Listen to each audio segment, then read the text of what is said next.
Welcome back to my page, guys. To my subs, hello, love you guys. Thanks for coming back. If you're new here, go ahead and hit the subscribe, like, bell notification buttons if you do so choose to. Please be advised, most of what I do is for entertainment purposes only. Today's actually, this part is going to be a little bit of a discussion piece and some new information I found on Sidney Deal. That's in relation to Saya Deal. She was the infant, or the little girl, toddler, who died in her father's car in Las Vegas. The father's name is Sidney Deal. Little girl was Saya. I had a lot of questions last time whenever I did the discussion piece and all that kind of stuff. And I got some answers to my questions. One thing that was bothering me was like, okay, if the police were on scene and all these adults were around, how come nobody just broke down those windows? You know what I mean? So what I did was I actually found the police report. I found the PDF file. I'll include it in the description so you guys can read it yourself. But it's pretty much, it's the police report details of what happened that day. Now, I was a little surprised by this because I didn't put this together. The girlfriend he was fighting with, Portia, she is a witness on this scene. Portia Henderson is her name. She is also the biological mother of his two older boys. So we have his longtime girlfriend, then we have a baby mama, and then we have him back with the mother of his other two kids. Remember I said in my reading I felt like she wasn't really all that wanted and she was a problem for him? I didn't realize that even when I had said that, but to me that kind of, I'm not saying anything against Portia, I'm saying something against him, okay? Because I don't know anything on her right now. I know I found it kind of suspicious that she was talking about, from what I had seen, I got the impression she was the ex. She was kind of like a bitter ex is what I got. I didn't realize till I pulled up the police report that she was actually on that scene and she was the one arguing with Sidney. These two, okay, she did call. Okay, we'll go over the timeline real quick so I don't get too confusing. Because that's what I was concerned with, alright? There are, according to the police report, okay, at 2:51 p.m. approximately, would be when Sidney and Portia admit to arguing for about 15 minutes over his phone. So before that, these two got in an argument. She told him and his daughter to leave. They left. Apparently, that's when he locked his daughter in the car, unbuckled out of her car seat, okay? Locked her in, went back upstairs, and for 15 minutes, him and Portia got into it over his phone. He goes back down, realizes, I guess she's locked in the car. I'm not sure when this dude realized she was locked in the car. I don't know if it's when he realized, oh, I don't have my phone, or what. Because they argue for 15 minutes, they both admit it, before she calls the insurance company to get somebody to get Saya out of the car at 3:06, okay? This is on her phone. She talked to the insurance company. She's on the phone with them for, they said, let me make sure I get this right, 23 minutes. And it was on her phone record that she talked to them, and she said she would not let him in the house, but she was arguing with him outside the window about the cost of this. His insurance didn't have like the roadside assistance that would come and unlock you out of your car. So now we have between 3:06 to 3:33 is when the police arrive. All right? The police arrive on scene. When the police arrive on scene, and mind you guys, he was Mirandized. Okay? So everything he said, if you know what Mirandized means, I don't think I need to read it to y'all. Anything you say can and will be held against you in a court of law. You have the right to an attorney. If you cannot afford an attorney, one will be appointed to you, etc., right? You're Mirandized. They did that before he spoke. And you can read the report yourself, okay? Like I said, I'll put it down there. But from what he said, when he flagged down the police, he said Saya was walking from the front to the back, and then she lay down on the floorboard. So when the police got there, she was laying down on the floorboard. And he said she was asleep, the air conditioner was on. He said that, according to this, he used the police's phone to call his brother. Which to me, this was kind of odd, because you'll see in the police report, he also says that he told Portia to call his insurance company, a locksmith, and his brother. And then he used the police's phone to call his brother. His brother shows up on scene, who is, make sure I get this right, Samid Deal. He shows up on scene. He is also a witness. He is in the report, okay? He says that he took off his shirt and wrapped his hand up in it and was willing to break it, okay? And Sidney asked him not to. Instead, he asked him to call their mom, call mommy, for a locksmith or for her insurance company to come and unlock the doors. Okay, his little girl is laying on the floorboard of the car. She's been in the car for, we know at least from what he knows, well over 40 minutes by now. She's been in there.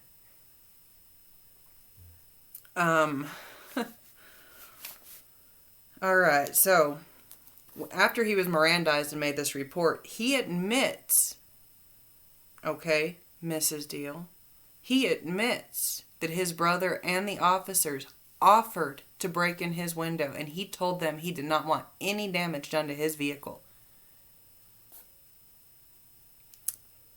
And he didn't even really want the locksmiths there. He wanted the tow truck driver to get there. He did not want them breaking into his vehicle at all. Alright, so I did want to clear some of that kind of stuff up. And let's get some, get some more insight on that. Also, I've seen, and this is neither here nor there, but I've seen stuff from the family come out that he didn't realize it was hot air blowing on her. Alright. So, at 5:21, the coroners and the detectives get there. The police break the window before any locksmith, any tow truck, any of those people show up. They break the window. There is this blank between 3:33 police arrival and 5:21, which is kind of filled in with the gaps of him calling his brother arriving on scene. It sounds like they were kind of arguing with them, like, okay, we need to get in here, we need to break this window. He's reassuring them, no, she's just asleep, my air conditioner's on, all of this, she's fine, don't break my freaking windows. His brother's saying, let me break the window. He's saying, no, wait for mom to call her insurance company, let's get a better price. She's fine. Okay, at 5:21, the detectives arrive. And if you do not want any graphic details, I suggest you click off right now. I will give you guys a minute because this is graphic. And it is disturbing, okay? So let me give you guys a few minutes here. And we're ready, okay? So when the coroner gets there, he says that Saya has already had, she's in rigor mortis. Her left arm is in a 90-degree angle. It's stuck in the 90-degree angle. Remember, rigor mortis is a stiffening of the joints and the muscles, okay? And her hand is in a closed fist. So her arm's bent in a 90-degree angle and it's in a closed fist. And she has slippage of her skin, which is consistent with being in hot temperatures for a very long time.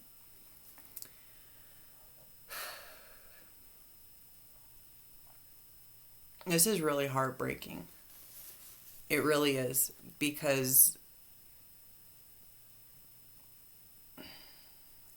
as I've said before, I don't feel like she was very cared for, just because of the way the families responded, the way that people seem to be responding on his side to the death of it. I honestly, and this is just my impression from what I've watched, okay, this is opinion.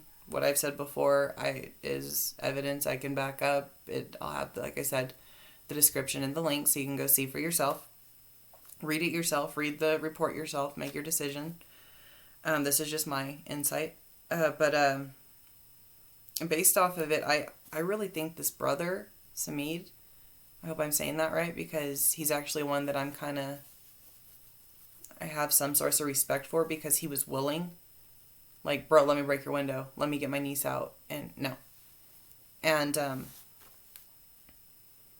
I don't know, I didn't go look up what he looked like or anything like that, but in the background of the mother's video, which I will happily include again, there's a guy in the background that looks, how do I put it? He looks like he's got something to say, but he's not saying it, which would also go with being, if he's a witness, then he would have to, not say anything to the news. But he looks upset about the whole thing. He's not like in agreement, like nodding his head, like, yeah, to what the girls are saying. He's just kind of pacing in the back. I just see him a few times, and I remember thinking, I wonder who that guy is, and I might be completely wrong. That might not be who that is, but I'm feeling like this brother really wanted to help. There's just a lot of stuff with this family that's really, really off, should I say. I believe they lived in North Carolina before they all moved to Vegas there. The wonderful thing about even moving to Vegas is that your history has a way of finding you. So, I'm not going to specifically say anything, but I will say that they're not all as innocent as they assume to be. And just because you don't have, you aren't convicted of things doesn't mean that information isn't out there on stuff that you have possibly done. So, with that being said, I'm not getting the impression, especially, I think we all know how I feel about Sidney's mom and the fact that all that defense, and I would still love to, like, maybe when she's put herself together and thought about it for 20 minutes, like, see if she even bothers to call Saya her granddaughter, or acknowledge or shed a tear for her granddaughter.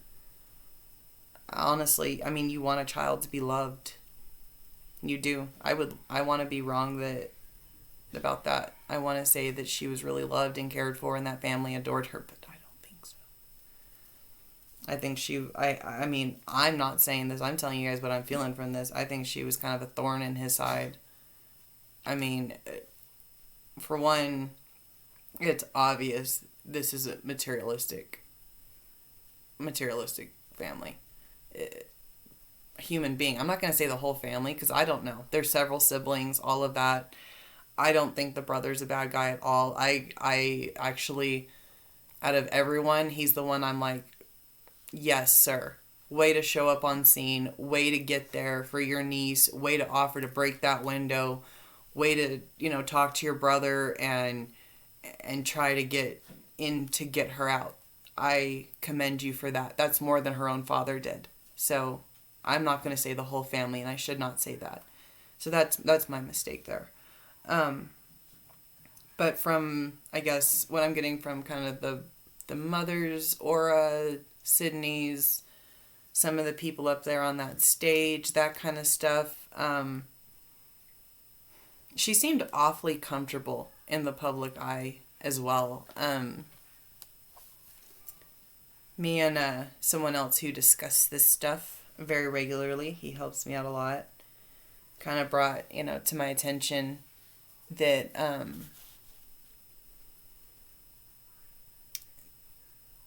she, how do I put it? How did he put it?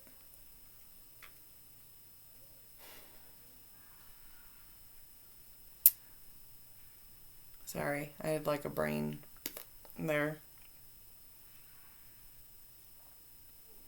Oh, okay. I guess it was kind of like the way she stands up in her family, the way she raises them. There's just something off with her. About, that's what I was getting at, the public eye, all that kind of stuff. She's very confident in the public eye.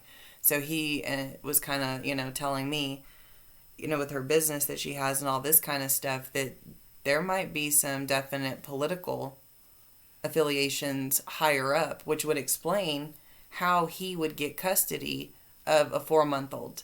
I mean, we don't like to admit it, but you got friends in high places sometimes, and you can make some strings work. And I think that Mommy could pull some strings.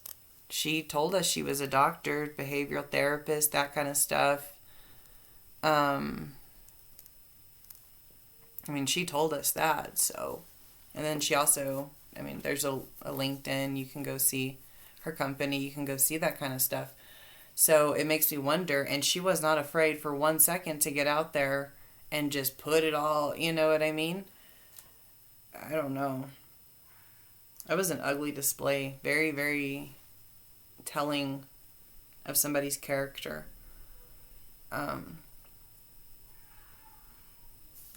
What else was I going to get into? I had some more on this because it's really been bothering me. This case has been eating me badly because I feel that it's just going to be, what did he have, $20,000 bond or something like that? This man, in my opinion, killed his daughter.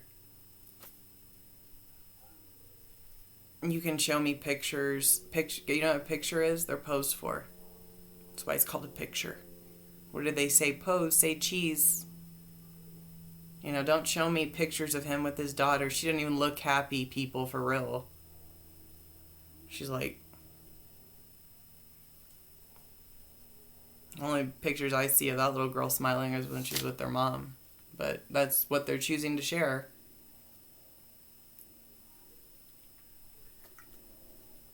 That still gets me. I could show you pictures of him being a good dad. I'm sorry, no. It's just ridiculous. And I guess that kind of answered my question. The police didn't show up and she wasn't running all over the car. But then this goes into negligence on his part. So he left his little girl all of a year and how many months there? Running around his freaking car. I don't buy that. Not for 1 second. You know why? Not because she could have hurt herself. Because she could have hurt his car. A 2-year-old in your car alone they can do some damage.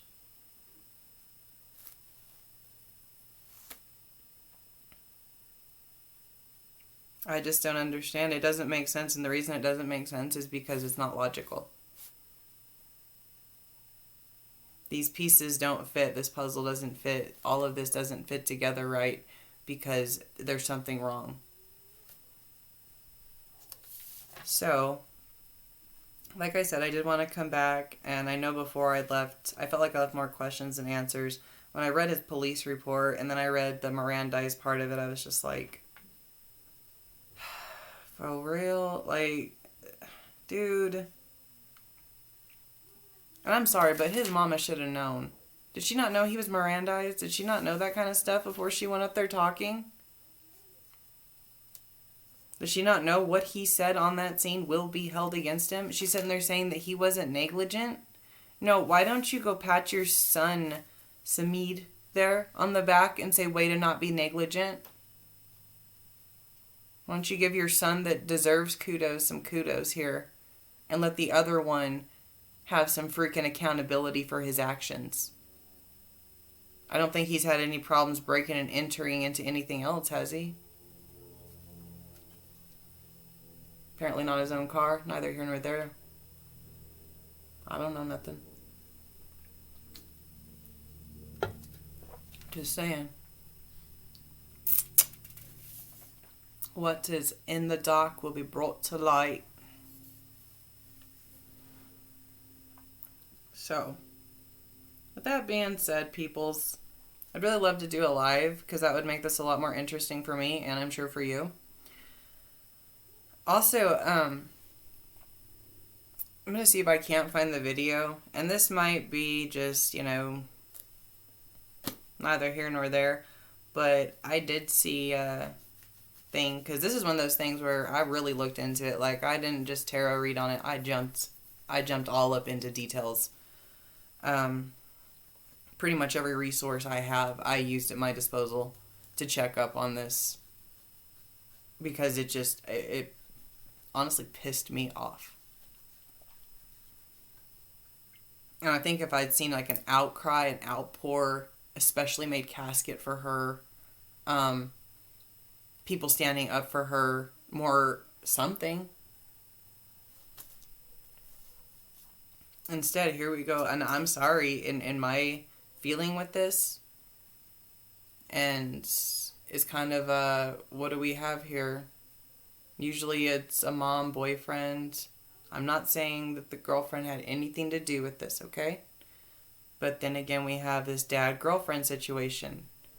Do I think that this Portia, this mother lady, wanted Saya gone? Personally, I don't. I don't think that.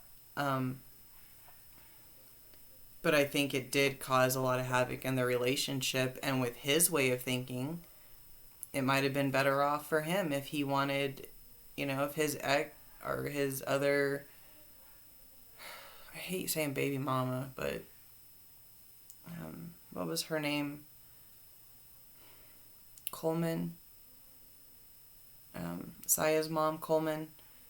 If they were having issues, you know what I mean? And then he's trying to work stuff out with his ex. I mean, I'm sorry, but you throw a baby into it. And I'm sorry to say, guys, people have killed for less. If you want my honest opinion, I think that he put her out there on purpose. And I think he knew what would happen.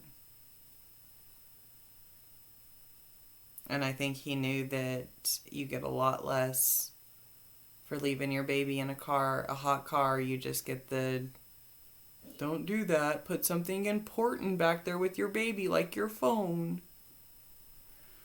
Crud that they do. And it's unfortunate. It's really unfortunate that, that's a thing. That, you get less because you were completely negligent and left your child in the car, than opposed to killing them. I mean, people are going to start putting pieces together that they're going to get lesser sentences for stuff like this. And if someone wants to kill their child, they're going to kill their child. The child's defenseless, and there's really nothing in the system protecting them. I mean, me and this thing are not going to get along. He had 5 reports from CYFD. That's a lot. That's like one every other month of her life for abuse and neglect and that kind of stuff. And I get they were unsubstantiated, but also when you got a mom that might be up there, I don't know, fishy.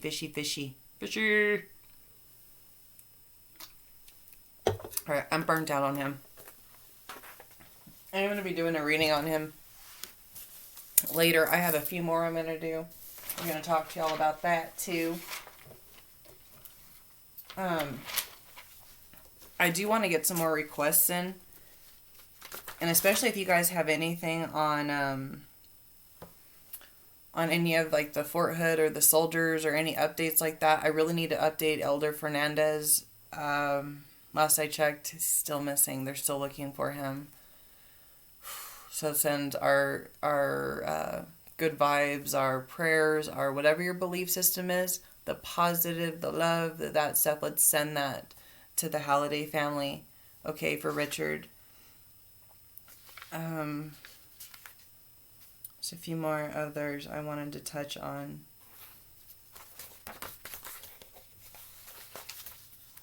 Missing.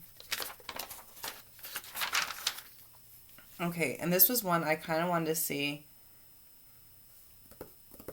I'm going to do the reading, but it's one I've had trouble finding information on.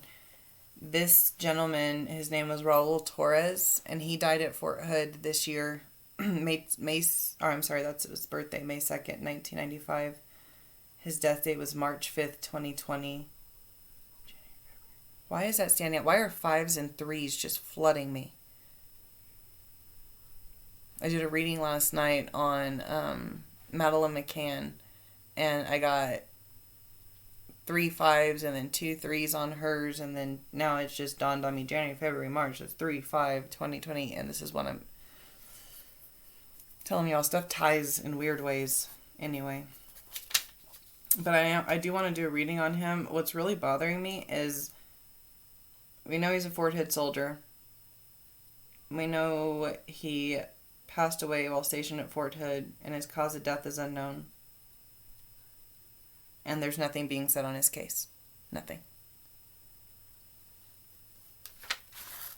I also wanted to look into, I don't know if you guys have heard about this one, Braylon Noble. He was a 3-year-old. I guess he was reported missing on September 4th, 2020. They did end up finding his body in the swimming pool. And from what I can't remember what I was watching or reading on this, honestly, guys. I wish I could remember. He was found in he was found in the swimming pool. But his grandma had called 911 saying he fell out the window. But in his autopsy, there were no signs of trauma, and they hadn't ruled out drowning. I don't know. It's just an odd case. It's one that just kind of caught my attention. They're in Toledo, Ohio. Again, Braylon Noble. So that's one I would like to cover too. I don't know much on it. I was going to, and I might still do this. I had her on my list, guys. See, I have my little to-do list, my little to-do tab. And this was yesterday. It was crazy. Because I had her on my list. But it's Stephanie Hollingsworth. Okay? And she was the one there in Orlando who, she was last seen September 25th. She's at a Walmart. They caught her on CCTV. They had a $10,000 reward. She had a 2000 Chevy Tahoe that had been missing. She's the mother of 3. She's a wife. And they actually found her Tahoe submerged in, I think they said, a pond southeast from the Walmart. I can't remember how many miles away, but they found her, and they haven't, last I saw, they have not confirmed that it's hers, based on autopsy, but there was a body in the Tahoe. It's her Tahoe based on the license plate, and there's a body in it. So we might have to dig into that one a little, kind of a whodunit. And then that's kind of my list for right now. Those are all my to-dos. I do want to go touch up, like I said, on Elder Fernandes, just see what kind of progress they're making, see if there's anything I can put out there for if you want to go help with the search, want to go help with anything like that, areas like that. So, also I had this kind of just roll across my desk too, and I'm so sorry if I hacked this name, guys. But this is one I'm really interested in. It's out of Wells, Texas. And the name is Argumon. Sorry.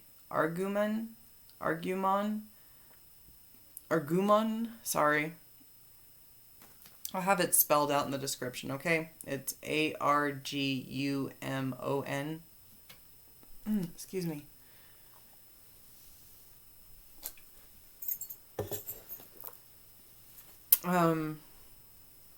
The grandma reported him missing. Apparently his father, DeAndre Argumon, left with the child and came back without the child. And that's it. They quit searching. The child hasn't been found. Where is this baby? This stuff really bothers me. It really bothers. There's just a 5-week-old that we don't know where he was. The father left with him, came back without him, and that's that. From what I understand, the dad's in jail, but Again, you need to look more into that. I think those are some of my older cases I haven't done updates on. Alright, little Tootie. Malia Bass. I don't have much on her yet. That case is kind of getting under my skin in a sense because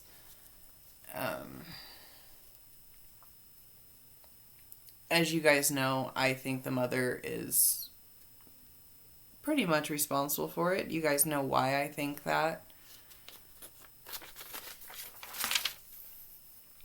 I don't feel like this was one of those things where this boyfriend came in and just completely manipulated and abused and just broke this woman down in a whole 6 months to the point where he could kill her child. I don't buy it. Still waiting for the rest of that autopsy to come out. Sorry, just going through stuff. Then there's Saya. Okay, yep. So, I think that is it with my updates, guys. If there are absolutely any requests you guys have, anything that you are curious about, go ahead and let me know.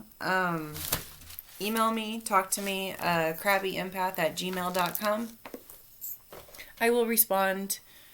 Let's see, what else? Let's wish my 49ers good luck today.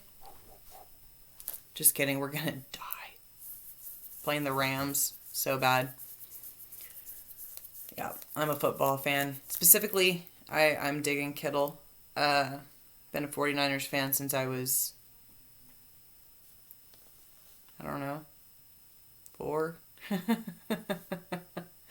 I don't know, a long time, a long time. But yeah, it's my favorite jersey. Check it out. Okay, anyway, I'm done. And yeah, if you're one of those people like, I don't watch the NFL. I'm one of those over there like, nobody cares. I do. So, I have since I was a kid. I always will. I enjoy my NFL season. I don't get into politics. I don't get into that crud. I don't care about it. So, if you got any hate and stuff to say, that's fine. Because, honestly, if you ever watch me watch my football team, you'd probably think I hated them. I'm pretty brutal. Like, I have expectations. You know what I'm saying? Like, you get paid this much money to throw a ball, or to catch a ball, or to do this kind of stuff. And the way I see it, we could go out on the street right now and find somebody 10 times better than you that just didn't happen to have a college education and can kick a damn ball through a field goal. Personal opinion. So, I'm pretty harsh. Anyway. Anyway, guys, I hope you guys have a wonderful Sunday. It is Sunday. Holla, holla. And hope you've had a really good weekend. I will have, like I said before, because I have a tendency to repeat myself, and I have a tendency to...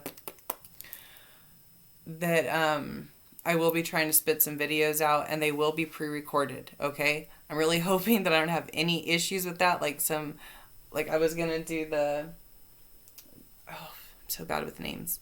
I was going to do the lady there in Orlando, and then she was found. Do you see what I'm saying? So, I don't know. I don't know what would have happened with that reading. I wasn't there yet. And they do take me a while. It takes me probably about a good day plus, and then a few hours plus sometimes to prep. Unless I get fortunate and I see something, like I see a picture or I see something and I just see it all. It does not happen to me often. Because, yeah. Just not one of those yet. Anyway, guys. Let's go ahead and, like I said, let's send some prayers and all that fun stuff. Good vibes. Good out to a lot of these, the parents of the missing children, the parents of the soldiers that are missing, the parents that are going to bed tonight not knowing where their child is. let's consider ourselves fortunate if we're not in that position, and that we don't have to go to bed tonight with that, not knowing something like that. So let's uplift those people as much as we can. And if you can find any way to support, even just a little bit, sometimes just saying something, sometimes just putting some information out there about somebody, sometimes just not letting the case die, not letting the name die, no matter what your platform is, not letting it go away is enough to help. It's not always about money. It's not always about giving money. Sometimes it's just about letting people know that you're there when they need you. You don't always have to interject yourself into it, but if you can just sit back and say, hey, I'm here. And sometimes that's just enough. So if you can do that, if you can find one little tiny way to help somebody that may just have a little worse than you do at the time. We all have our bad stuff going on, and I understand that. But like I was saying, if we can, give those people some positive thoughts. Send them a couple prayers tonight if that's what you do.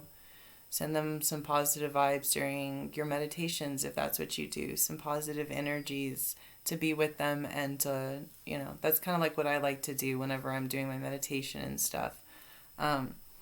Is like no, I'm not one of those. I know some people that can actually, they do the transfers of energy and stuff like that. Neither here nor there. But what I do personally is I like to, like, when I'm in that state of mind and I'm thinking about what I'm grateful for and I'm thinking about those kinds of things, I think about the people that I have done readings on, or the families that I've done readings on, or the people that are missing their child, or the people that don't know where their child is, and I try to send them kind of just like wrap them in some love and some positivity. Just let them have 5 minutes of peace, because even finding 5 minutes of peace in such traumatic situations is so hard. And then they feel guilty right away. If you're a family going through complete turmoil, you feel guilty for enjoying a meal. So really, really, if you guys can do anything out there, uplift others the best you can. And like that great saying says, if you can't be helpful, for goodness sakes, don't be hurtful, okay? So take care of each other out there. My subs. It's weird calling them my subs. Subs. I'm just kidding. My subscribers. My loves. I'd rather call you my loves. But thank you guys again, and have a very, very good Sunday.